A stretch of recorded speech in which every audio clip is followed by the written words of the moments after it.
Dans cette vidéo, nous allons étudier la formule des probabilités totales.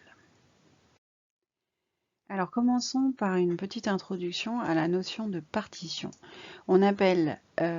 On dit qu'un certain nombre d'événements, A1, A2, A3 jusqu'à AN, forment une partition de l'univers si tout événement de l'univers est dans exactement l'un d'entre eux. C'est-à-dire qu'il est soit dans l'un, soit dans l'autre, mais il est forcément dans un des événements. C'est un peu comme quand on fait une partition de son disque dur. C'est-à-dire que si j'ai mon univers oméga, avec donc toutes les issues possibles, chaque issue est soit dans un événement A1, soit dans l'événement A2, soit dans l'événement A3. Donc c'est-à-dire que l'univers, c'est l'union de tous ces événements, mais aussi entre deux événements, on a une intersection vide. Ils sont bien disjoints. C'est une union disjointe de ces événements. Et donc, une remarque, deux événements contraires forment une partition de l'univers en particulier. On en vient à la formule des probabilités totales. Donc la voici sous sa forme mathématique précise mais parfois difficile à comprendre. On verra ensuite en utilisant les arbres une façon plus facile de l'appréhender. Donc si j'ai des événements A1, A2, AN de probabilité non nulle et qui forment une partition de l'univers. Et si j'ai un autre événement B de l'univers, dans ces cas-là, la probabilité de l'événement B est égale à la probabilité de B inter A1 plus P de B inter A2 plus P de B inter A3 plus ainsi de suite jusqu'à P de B inter le dernier. Et cette formule, on peut l'utiliser aussi quand B inter A1 c'est égal à la probabilité de l'événement A1 fois probabilité sachant A1 de B. De même, probabilité de B inter A2 c'est P de l'événement A2 fois P de l'événement B sachant A2. Donc on peut l'écrire aussi, la formule des probabilités, à l'aide des probabilités conditionnelles. En pratique, on l'utilisera plus souvent avec seulement deux événements, donc des événements contraires. Et donc si j'ai deux événements contraires, alors la probabilité de l'événement B, c'est P de A inter B plus P de A bar inter B.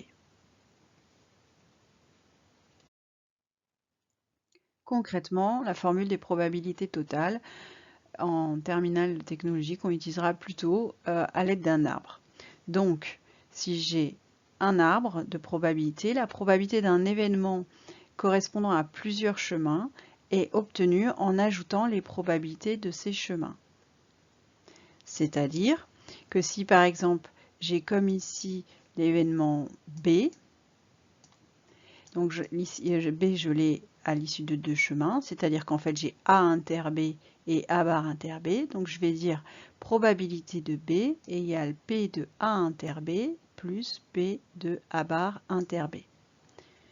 Voici ce que me dit la formule des probabilités totales.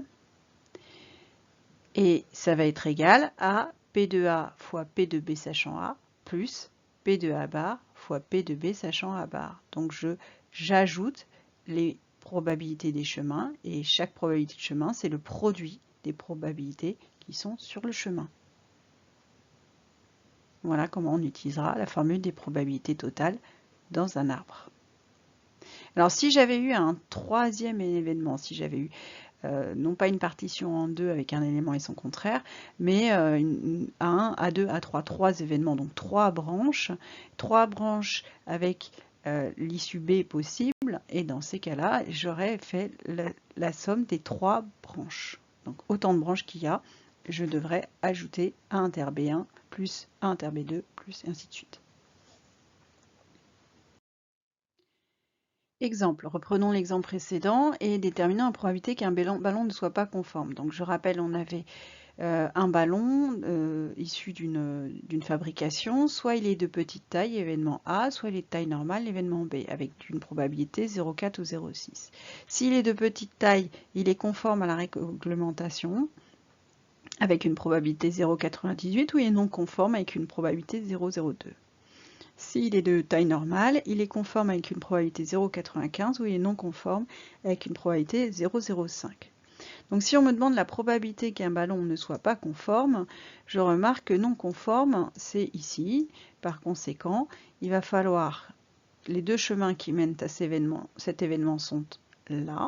Donc il va falloir que j'utilise la formule des probabilités totales, P de A inter B, P de C bar égale P de A inter C bar plus P de B inter C bar, autrement dit 0,04 fois 0,02 plus 0,6 fois 0,05, ce qui me donne 0,018.